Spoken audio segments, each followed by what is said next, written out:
Well, greetings and welcome back. One more comedian that I overlooked on my list of favorite comedy acts, and it was the incomparable Tracy Morgan, a very clever and down to earth comedian from Saturday Night Live. Sorry I left him off my previous list, and I'm sure that there will be more. And you come to realize that the world has now become a total farce or absurdity when people play cornhole, and that there is an actual competition that appears on ESPN too. This is it for us. I just can't believe anyone plays this game. You play the game by throwing fabric bean bags at a raised angled board with a hole in its far end. This game can put you to sleep in about 3 seconds. And what will they think of next? I don't know, for me, maybe a better name for the game. Cornhole. Mary and I have been married now for 33 years, and anyone who's been married this long, or maybe not even this long, knows that it's an interesting ride with its trials and tribulations, ups and downs that every couple experiences.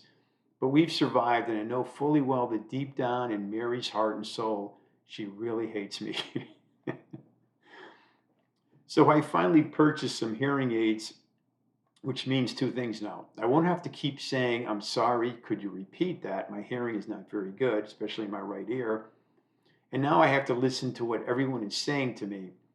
And of course, now I'm not so sure which choice I'm better off with, but I suppose I could turn it off when I want.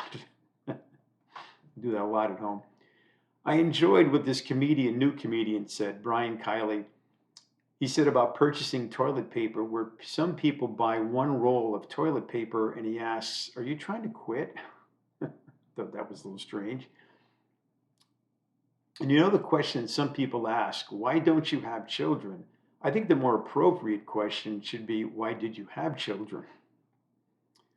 And while in a restaurant in San Francisco many moons ago with my wife to be, since we had just met, we agreed to meet my cousin Ellie in a restaurant, and it was quite crowded. And I was wondering how we would find her. And Mary grabs me by the arm and says, I see her. And I'm like, well, you've never met her, so how do you know it's her? And she responds by saying, I can tell by the look on her face. And it wasn't like there were 20 people there, it was probably about 100 people there. Though this certainly didn't come to mind at the moment, I should have told her that every woman in the restaurant had the same look on her face when they saw me, whatever that means. I suppose that this is a woman's thing, to see an expression on someone's face by the way she looked at me in a crowded restaurant. Women have such highly developed skills. There was a question from one of our old college professors in which you had to define the concepts of life and death.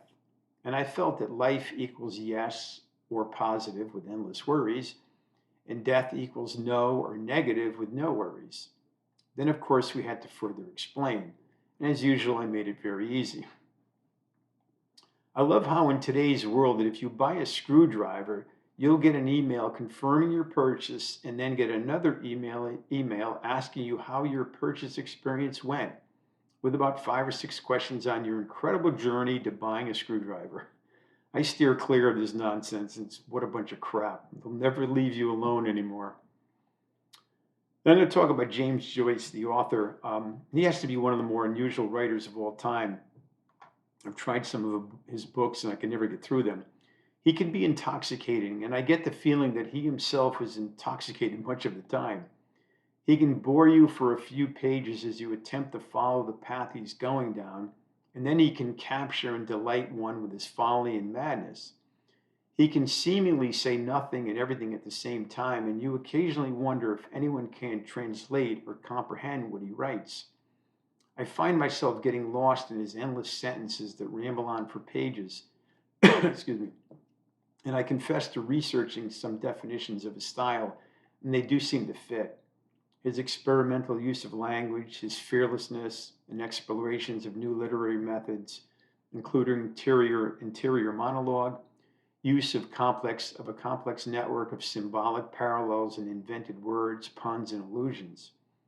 While reading a critique of Ulysses and attempting to read Finnegan's Wake, which can take the better part of one's life, you can be dumbfounded for several pages and attempt to retrace your steps, and you feel like giving up, which I had done no less than 3 times. No doubt about it, Joyce is challenging, but he writes as one thinks, in a fragmented and scattered way, similar to the way thoughts, perceptions, and memories appear in our minds. I can see how the term stream of consciousness arose, and it most likely came from some critic in reading Joyce. If you're looking for a challenging author, don't pass James Joyce by. And maybe I'll finally get to complete Finnegan's Wake someday, if I ever find the time and patience to do it. Our neighbors host Friday night get togethers for the folks on our street from around May through September, October. And the woman starts telling us about her family's history growing up in Queens. And she mentions her maiden name. And I tell her that that was the same name of my grandmother's on my mother's side of the family.